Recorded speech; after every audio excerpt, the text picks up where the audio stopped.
शब्द को पूछ ले, शब्द को खोज ले, शब्द को पूछ ले, शब्द ही शब्द तू चलो खाली। सद्गुरु कबीर साहेब वाक्य। शब्दे धरती, शब्दे आकाश, शब्द रहा घट घट बास। ಸರ್ವತ್ರ ಈ ಸಂಪೂರ್ಣ ಸೃಷ್ಟಿವೇ ಶಬ್ದಮಯವಾಗಿದ್ದು, ನಮ್ಮ ಅಂತರದಲ್ಲಿಯೂ ಸಹಿತ ಪ್ರಾಣವಾಯುವಿಗೆ ಆಧಾರ ಕೊಟ್ಟಂತಹದ್ದು ಶಬ್ದ. ಒಳಗೂ ಶಬ್ದ ಮತ್ತು ಹೊರಗೂ ಶಬ್ದ. ಪರಂತು ಅದೇ ಶಬ್ದದಿಂದ ಆಕಾರ ಉಕಾರ ಮಕಾರಾದಿಗಳ ಉತ್ಪತ್ತಿಯಾಗಿ, ಓಂಕಾರ ಉತ್ಪತ್ತಿಯಾಗಿ, ಓಂಕಾರದಿಂದ 52 ಅಕ್ಷರಗಳು ಉತ್ಪತ್ತಿಯಾಗಿ ಅನೇಕ ಭಾಷಾ ವಿದ್ಯಾ ಜ್ಞಾನ ವೇದ ಶಾಸ್ತ್ರ ಗ್ರಂಥ ಪುರಾಣಾದಿಗಳು ಎಲ್ಲ ಬರೆಯುವುದಾಯಿತು. ಪರಂತು ಎಲ್ಲಕ್ಕೂ ಧ್ವನ್ಯಾತ್ಮಕ ಧ್ವನಿ ತನ್ನಷ್ಟಕ್ಕೆ ತಾನೇ ಮಾತ್ರಾರಹಿತವಾದಂಥದ್ದೇನದಂದ್ರೆ ಶಬ್ದ ಒಂದೇ ಇದ್ದದ್ದು.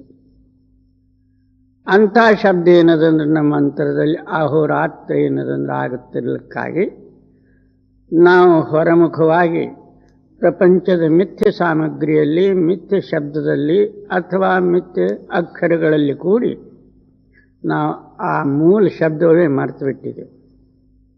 ಅದಕ್ಕೆ ಕಬೀರ್ ಸಾಹೇಬ ಏನಂತಾರೆ, ಶಬ್ದಕ್ಕೂ ಖೋದಲೇ, ನಿನ್ನಂತರದಲ್ಲಿರ್ತಕ್ಕಂಥ ಶಬ್ದದ ನೀನು ಶೋಧಕನಾಗು.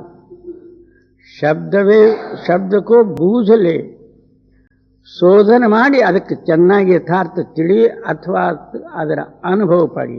ಅವರ ಶಬ್ದ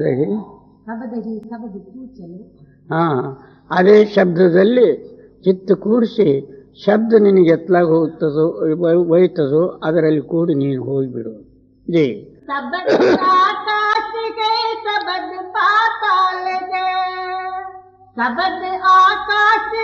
शब्द पाताल गए, शब्द ते पिंड ब्रह्मांड छाई।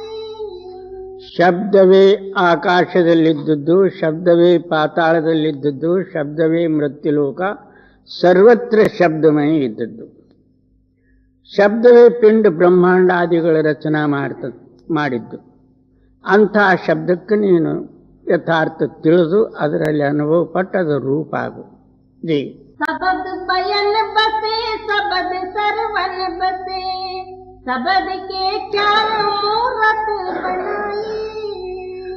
ಏನು ಶಬ್ದ ಶ್ರವಣದಲ್ಲಿದ್ದದ್ದು ಶಬ್ದವೇ, ವಾಕ್ಯದಿಂದ ಉಚ್ಚಾರ ಮಾಡತಕ್ಕಂಥದ್ದು ಶಬ್ದವೇ, ಮತ್ತು ಯಾವುದಾದ್ರೂ ಒಂದು ದೇವತಾದಿಗಳಿಗೆ ಏನದಂದ್ರೆ ಮೂರ್ತಿಗೆ ಹೆಸರಿಟ್ಟದ್ದು ಶಬ್ದವೇ.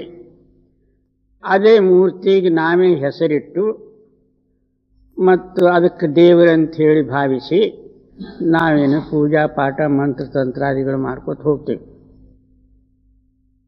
ಅದೇ ಶಬ್ದ ಏನದಂದ್ರೆ ನಾವು ಉಚ್ಚಾರ ಮಾಡೋದು ಏನು ಬ್ರಹ್ಮ ವಿಷ್ಣು ಮಹೇಶ್ವರ ಮಂತ್ರ ತಂತ್ರ ಇವೆಲ್ಲ ಏನದಂದ್ರೆ ಶಬ್ದದಿಂದ ಆಗ್ತಕ್ಕಂಥದ್ದು. ಅಂಥ ಶಬ್ದ ಏನು ಶ್ರವಣದಲ್ಲಿದ್ದದ್ದು ಒಂದೇ ಶಬ್ದ, ವಾಕ್ಯದಲ್ಲಿದ್ದದ್ದು ಒಂದೇ ಶಬ್ದ. ಶಬ್ದದ ಆಧಾರ ಮ್ಯಾಗೆ ನಮ್ಮ ಶರೀರ ನೇತ್ರಾದಿಗಳು ನೋಡ್ತಕ್ಕಂಥದ್ದು, ಕೈ ಕಾಲಾದಿಗಳ ವ್ಯವಹಾರ ಮಾಡತಕ್ಕಂಥದ್ದು, ಇದೆಲ್ಲ ಶಬ್ದದ ಆಧಾರದಿಂದ. ಜೈ शब्द ही वेद के, शब्द ही नाद है, शब्द ही शास्त्र बहुभाषी गाई। ಶಬ್ದವೇ ವೇದ, ಶಬ್ದವೇ ನಾದ, ಶಬ್ದವೇ ಅನೇಕ ಶಾಸ್ತ್ರಾದಿಗಳ ರಚನಾ ಮಾಡಿದ್ದು, ಮತ್ತು ಶಬ್ದವೇ ಅನೇಕ 6 ಶಾಸ್ತ್ರ 18 ಪುರಾಣಾದಿಗಳು ಸಹಿತ ಶಬ್ದದ ಆಧಾರದಿಂದ ರಚಿತವಾದದ್ದು. ಜಿ शब्द ही जंत्र गए, शब्द ही मंत्र गए, शब्द ही गुरु सिख को सुनाई। ಶಬ್ದವೇ ಯಂತ್ರ, ಶಬ್ದವೇ ಮಂತ್ರ. ಈಗ ಗುರುಗಳಾದರೂ ಸಹಿತನು ಶಿಷ್ಯನಿಗೆ ಶಬ್ದದ ಬೋಧವೇ ಮಾಡ್ತಕ್ಕಂಥದ್ದು. ಜಿ शब्द ही तत्व गए, शब्द निस्तत्व गए, शब्द आकार निराकार भाई। ಶಬ್ದವೇ ತತ್ವದಲ್ಲಿ ವ್ಯಾಪಕವಾದದ್ದು, ಶಬ್ದವೇ ನಿತ್ತತ್ವವಾಗಿದ್ದು, ಶಬ್ದವೇ ಆಕಾರ ರೂಪ ಧಾರಣ ಮಾಡಿದ್ದು, ಶಬ್ದವೇ ನಿರಾಕಾರ ರೂಪವೂ ಆಗಿದ್ದು. ಜಿ शब्द ही पुरुष है, शब्द ही नारी है, शब्द ही तीन देवा थपाई. ಶಬ್ದವೇ ಸ್ತ್ರೀ, ಶಬ್ದವೇ ಪುರುಷ, ಶಬ್ದವೇ ಮೂರು ದೇವತಾದಿಗಳು ಸ್ಥಾಪಿತವಾದದ್ದು.